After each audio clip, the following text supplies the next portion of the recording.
دل سخت پسندت اگه راه داشت دلم، بین آدمای محبوب تو جا داشت دلم. اگه اون چشای مغرور تو میذاشت بگن، قده یه ذره حواست به منم بود. اگه تو چشم میدیدی احساسمو که بی کلکه، میدونستی اگه بازم همه چیز تو تکه.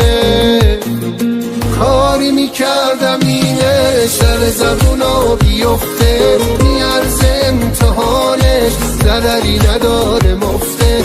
کاری با دلت میکردم نتونی پسش بگیری، دل تو بگردم آخر یه دونه ای بی نظیری. کاری میکردم اینه سر زبونو بیفته، میارزه امتحانش ضرری نداره مفته.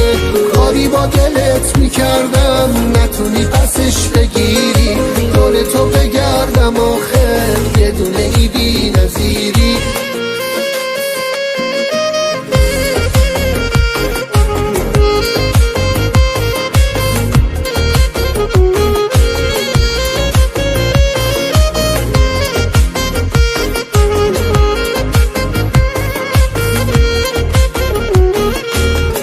اگه میشد بگم از این دل دیوونه برات، ببینم خندتو که میشینه آروم رو لبات. دیگه کمتر حسودی میشد به دور و بریات، حس میکردم اگه با من صنمی داره چشات.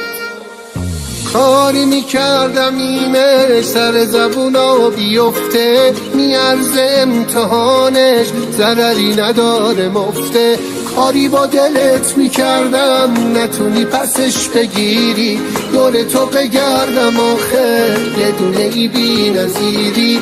کاری میکردم اینه سر زبونا بیفته، میارزه امتحانش ضرری نداره مفته. کاری با دلت میکردم نتونی پسش بگیری، دور تو بگردم آخر یه دونه ای بی نظیری.